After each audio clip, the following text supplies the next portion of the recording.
Euros as we slowly approach the tournament, but I saw this really interesting article on The Athletic, which was essentially the Euro 2024 state of play, and it details how the 8 favourites for the tournament are sort of looking ahead of the tournament, because the tournament is not too far away now. So I'm just going to go through that article.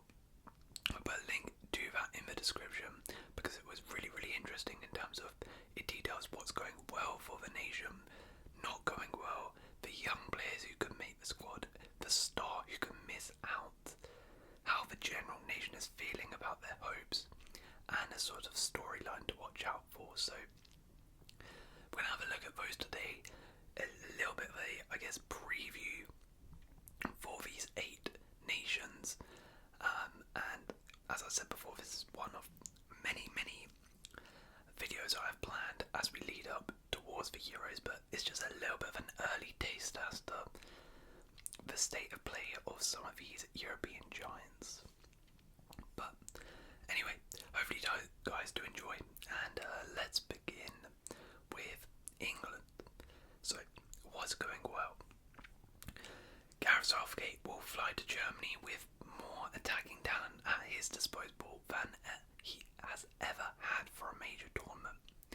Harry Kane, Jude Bellingham and Phil Foden have been 3 of the best players in Europe this season, and if they can maintain that form, England will take some stopping.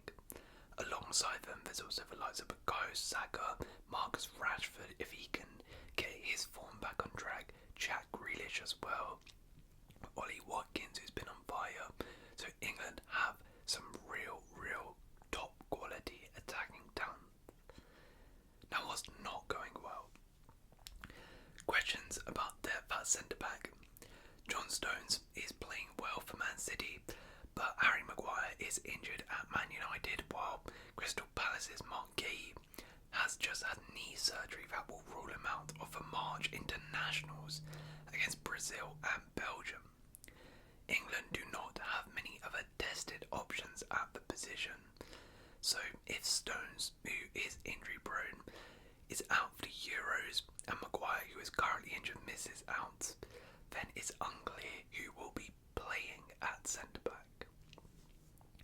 Now, who is the young player who could make the Euro squad?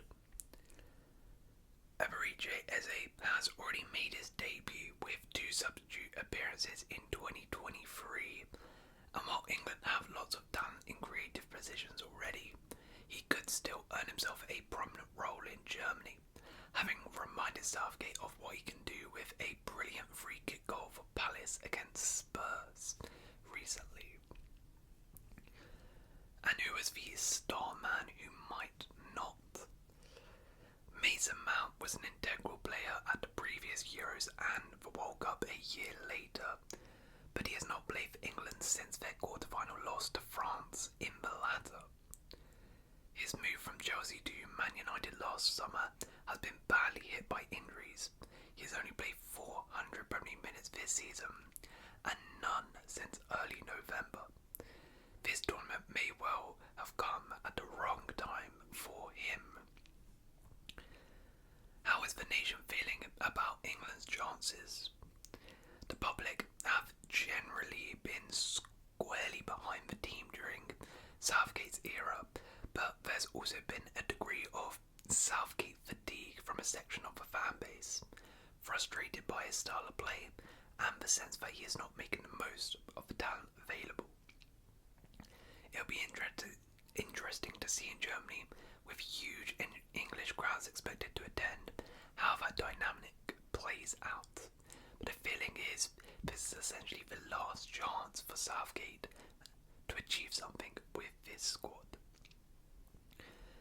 Other storyline to watch out for.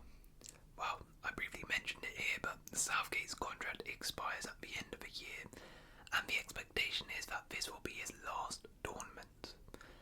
He has talked about the possibility of staying on for the 2026 World Cup if things go well in Germany, but if England disappoint, this will surely be the end of his 8-year reign in charge.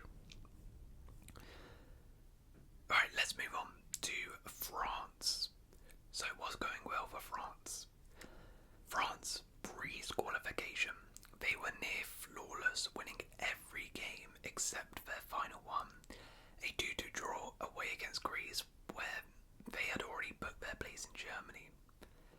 They scored 29 times in the 8 matches, conceded only one other goal besides those 2 in Athens, and dispatched Gibraltar by a record scoreline of 14-0.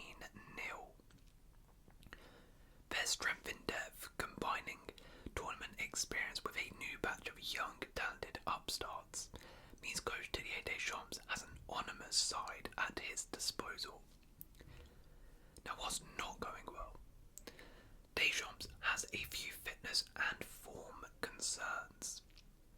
Kingsley Coman is close to a return from a knee ligament problem picked up in January, and Christopher Nkunku has enjoyed a injury-hit debut season at Chelsea, while others such as Deo Upamecano and Randa Kolomawani have struggled for form or consistent game time at their clubs. There is uncertainty at right back too, after difficult winters for Jules Koundé of Barcelona and Marseille's Jonathan Klaus, who were both called up for the previous round of internationals in November. Koundé has struggled for form, while Klaus was put on the transfer list after a falling out at his club. Both are showing some encouraging signs now, but the alternatives are limited. Who is the young player who could make it? Warren Zaïre-Emery, a midfielder who turns 18, made his international debut against Gibraltar in November, becoming the youngest player to represent France since 1914. He continues to shine for PSG and will be a contender for the summer. Others, such as his PSG teammate Bradley Barcola, may be looked at by Deschamps when they play Germany and Chile this month. Winger Matthias Tel, 18, is another seeker to make a case before Euro 2024, but a few more starts for Bayern Munich may be needed before a senior breakthrough. Who is the star who might not? N'Golo Kanté has struggled with injuries in recent seasons, but he has been playing consistently for Al Ittihad and the Saudi Arabian club he joined last summer.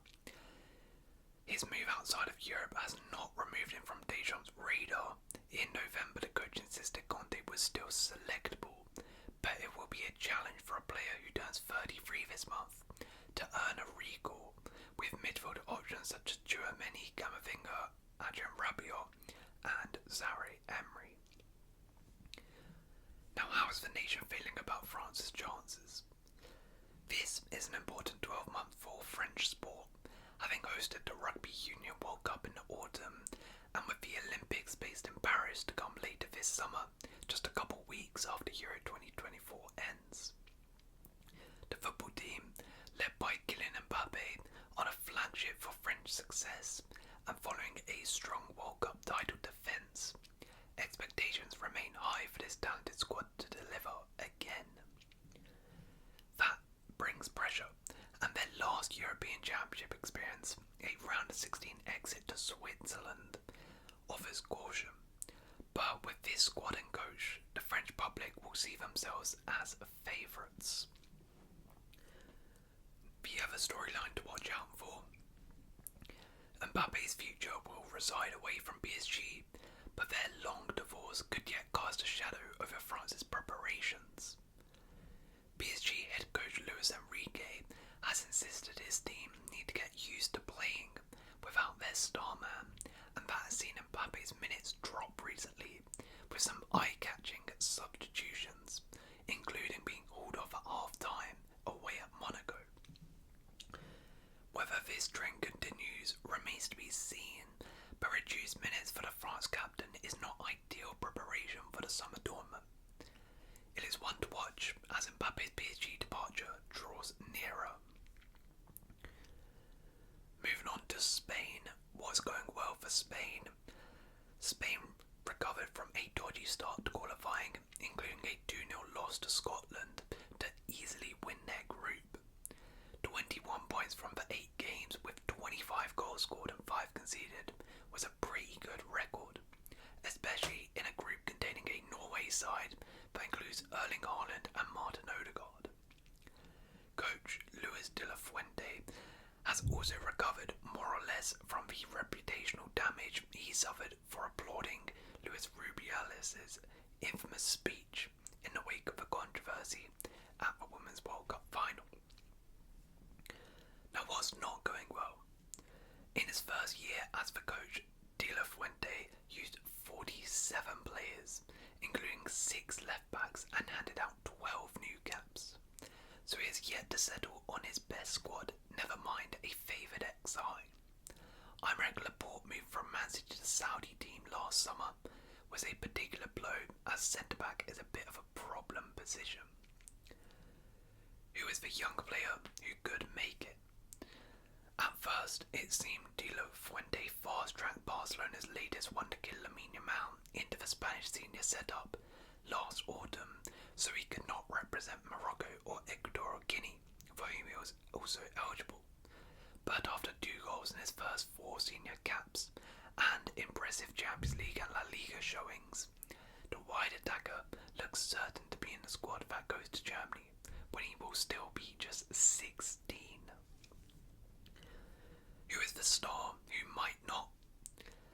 Pedri was Spain's key player as they lost to eventual champions Italy on penalties in the semi-finals of the previous Euros 3 years ago. But the Barca midfielder has only played for his country 8 times since, due to continuing injury issues. The 21-year-old picked up yet another to his right thigh at the weekend. He could still be back in time for the tournament, but it is unlikely to be at 100% if he does. His Barca teammate Gavi is definitely out after tearing his ACL during a qualifier against Georgia in November. How is the nation feeling about Spain's chances? Few believe De La Fuente's side are anywhere as good as the world-beating Xavi, Andre Iniesta Villa side of a generation ago. A group containing Italy, Croatia and Albania looks a potentially sticky one too. But they did win last summer's Nation League's final, so the semis in Germany should be the minimum target. The other storyline to watch out for: the Spanish Football Federation has not yet got around to electing a permanent successor for the former president Rubiales. Its acting president Pedro Roca last month extended De La Fuente's contract up to World Cup 2026, even though the federation's own status does not allow that. It adds extra uncertainty the team could do without. Germany. Now, what's going well? Florian Wirtz, Kai Havertz, Jamal Musiala and Leroy Sané, all key players for manager Julian Nagelsmann, are having pretty good seasons at club level and should be high in confidence going into Euro 2024. There are also no major injury concerns for any of the regular starters. What's not going well? Results and performances. 2 sorry defeats in November's international break, 3-2 at home to Turkey and 2-0 against Austria, have put huge pressure on Nagelsmann to come up with new ideas for this month's friendlies against France and the Netherlands. 2 more poor games will cause panic in the host nation and lead to calls for the 1990 World Cup winning player Rudi Völler to take over as caretaker manager, having stepped in following a poor Euro 2000 and leading Germany to the World Cup final 2 years later. Who's the young player who could make it? Maximilian Bayer, 21, is having a breakthrough season for Hoffenheim and should get a chance to solve the nation's long-standing striker problem after scoring 12 goals in 23 Bundesliga matches for Hoffenheim. Who's the star who might not? There are rumours that Nagelsmann is contemplating dropping quite a few underperforming graduates, including Leon Goretzka, Niklas Süle, Mats Hummels, all together. Not even Joshua Kimmitt's place in midfield is safe anymore, but the 29-year-old Bayern player will at least be in the mix to play at right back. Now, how is the nation feeling about Germany's chances? Not particularly optimistic. After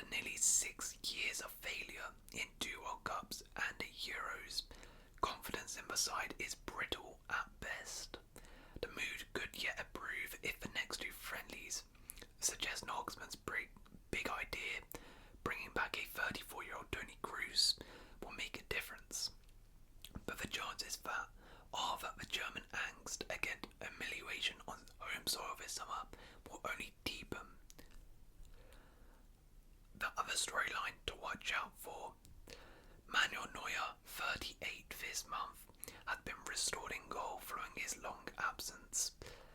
But how strong is Nagelsmann's conviction in him if the Bayern-keeper fails to bring stability to a chronically fragile back line?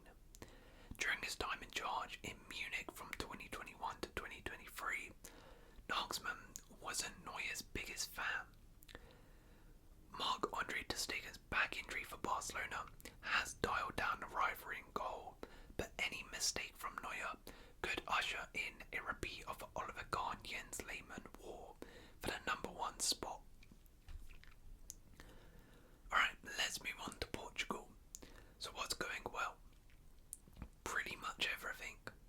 Since Roberto Martinez replaced Fernando Santos 14 months ago, Portugal have won 10 games on the spin, keeping 9 clean sheets and scoring 36 goals. Cristiano Ronaldo is still finding the net despite playing in Saudi, and the defence has a fresh look to it.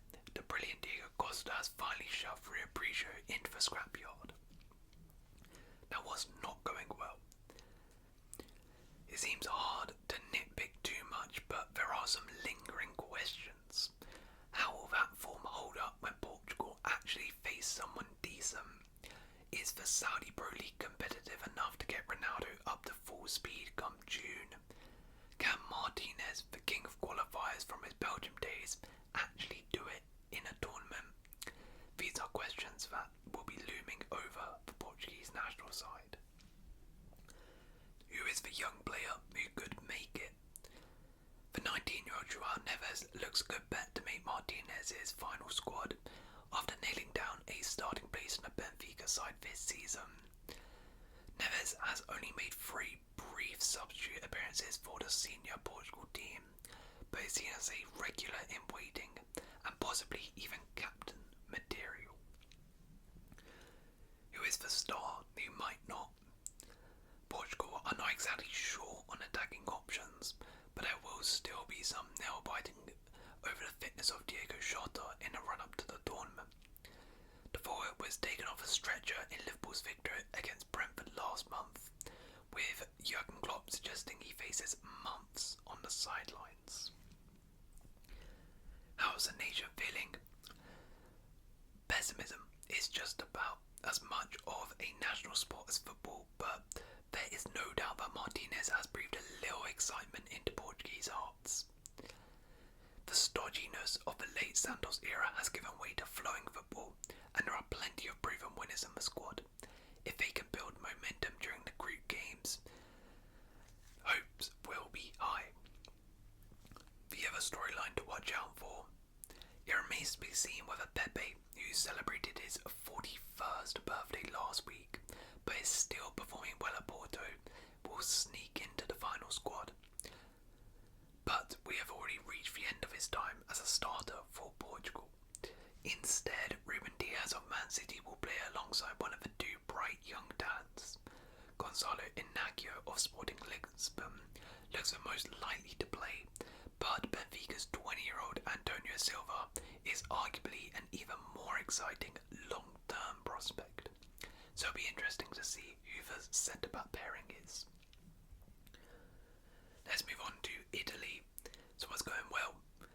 Qualification for major tournaments is no longer taken for granted in Italy. Euro 2020 winning coach Roberto Mancini's sudden resignation last August complicated matters, and fears of the playoffs were palpable after a loss to England in October. New manager Luciano Spalletti avoided one, and the Italians are for now grateful he abandoned his planned post-Napoli sabbatical to take on the national team job. Was not going well. Spalletti wants to ban PlayStations and limit smartphone use while he and his players are in Germany. He says Italy are going there to retain the European title, not win Call of Duty. That's exactly his words. And it remains to be seen how the players react. The team still lack a more convincing alternative to the 34-year-old Ciro Immobile up front, with no Italian close to the top of the Serie A scoring chart. The most prolific are Riccardo Orsolini, Andrea Pinamonti and Domenico Berardi, who unfortunately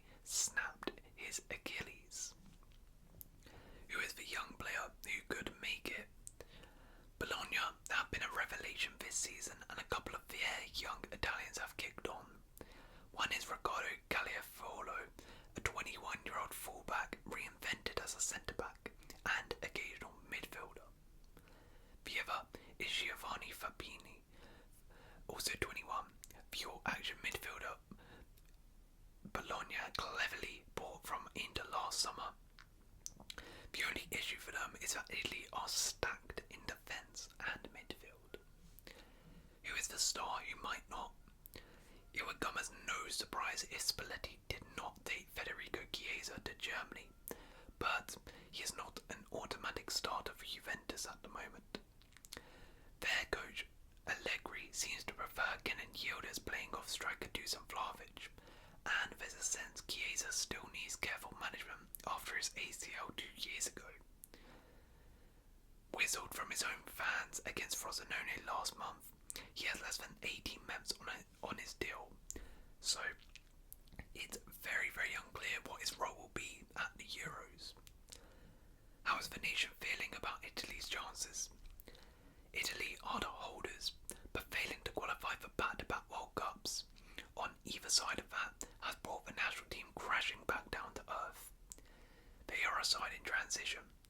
Veterans Chiellini, Bonucci, Jorginho, Verratti, and Insigne have either retired, play outside of Europe's top 5 leagues, or are no longer the priority. Mancini and successor Spalletti have instead built around the Inter team who got to last season's Champions League final. The other storyline to watch out for: Inter continue to be underestimated in Europe. Perhaps their core of Bastoni, Acerbi, DeMarco, Darmian and Barella means Italy will too. Don't be surprised if Spalletti leans on it though, and Italy causes a surprise. Spalletti has also made a career of getting out the best of a strikerless situation and making strikers into top scorers. So, an Italian to be top scorer at Euros may be a sensible bet. Let's go to the Netherlands now. What's going well? Virgil van Dijk is back to his very best. Having been appointed Liverpool's captain, he has been the Premier League leader's outstanding player this season. If he carries the form into the international setup, the Netherlands will be difficult to beat. What's not going well? When Ronald Koeman named his 30-man squad for these 2 March friendlies, it included just one Ajax player. To some extent, the health of Dutch football is measured by Ajax. If the Netherlands are successful this summer, it will be despite the recent stream of crises that have engulfed one of European game's most famous institutions. And when Ajax don't do well, the Netherlands tend not to do well. Who is the young player who could make it? Jeremy Frimpong is not the youngest candidate, having recently turned 23, but he is a baby in international terms with just one senior cap. He has emerged as one of Europe's most exciting fullbacks at Bundesliga leaders by Leverkusen this season. Alternatively, 22-year-old Joshua Zirkzee is uncapped, but has been outstanding for Bologna in Serie A and is attracting interest from the likes of Man United, so don't be surprised if he gets a call. Who is the star who might not? He will surely make the squad, but Matthijs de Ligt of Bayern might not start, depending on the system Koeman uses. If he goes with a 4 at the back, Inter Stefan de Vrij is likely to be preferred. De Ligt has played just 15 times in the Bundesliga this year, will also face pressure from Feyenoord's Gert Luder, as well as Nathan Ake of Man City. How is the nation feeling about the Netherlands' chances? After losing only once in 13 matches in 2022, 2023 was a difficult year for the Dutch, who lost 4 of their opening 7 matches. 2 of those defeats were by an aggregate scoreline of 6-1 to France, who the Netherlands will meet in Germany in their second group game. Presently, there is a make it out of the group stages and see where we go sort of feel in the country. The other storyline to watch out for: the goalkeeper. This has been a problem position for the Netherlands for some time, and Koeman has named 4 keepers with 11 caps between them in his 30-man squad for this month's friendlies. Feyenoord's Justin Bijlo is probably ahead of all of them, but only has 8 caps himself and is currently out with an injury. Alright, let's go on to the final team, which is Belgium. So, what's going well? Belgium sailed through qualifying with a now familiar ease and are unbeaten in their 10 matches under Domenico Tedesco. Kevin De Bruyne is back in the groove at Man City. Lukaku looks much fitter and happier at Roma. And there are lots of more promising youngsters joining Jeremy Doku and Lois Openda in the squad. What's not going well? The flip side of having so many talented younger players in the squad is that so many are unproven at elite level. Zeno de Bas, for example, is still untested outside Belgium, while 19-year-old Arthur Vermeeren has only figured briefly since joining Atletico Madrid. This tournament might be a bit too soon for some of them. Who is the young player who could make it? There are honestly so many. Given the age profile of Belgium's World Cup squad, turning towards younger players was essential. Romeo Lavia, who won his only cap last March, will hope to force his way into the squad if he can overcome the injury problems that have dogged him since he's moved to Chelsea. Who is the star who might not? Even if Thibaut Courtois is now approaching a return to fitness, having recovered ahead of schedule from a torn ACL, there seems little prospect of a recall to the national squad. The goalkeeper furiously accused Tedesco of a breach of trust after he was overlooked for the captaincy last June in De Bruyne's absence. There has been no hint of a agreement between them since, so very likely he's not going. How is the nation feeling about Belgium's chances? There is nothing like the optimism at the peak of their golden generation, where they finished third at the World Cup, but there is nothing like the pressure or expectation that surrounded those tournaments either. A fairly gentle group should help them as well, so it's quite relaxed and not too much pressure compared to the other tournaments they had. And the other storyline to watch out for: in the near certain absence of Courtois, the number 1 shirt is firmly up for grabs. Nottingham Forest's new signing Matt Sells is favourite, but Casteels of Wolfsburg is also in contention. Could Luton Town's uncapped Thomas Kaminski make it a three-way fight? Potentially. That would be pretty mad to see a Luton Town player starting for Belgium at the Euros, but oh well.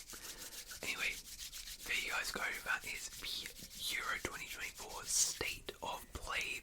Hope you guys have enjoyed this video, and if you have enjoyed it, please leave a like, consider subscribing, and I'll see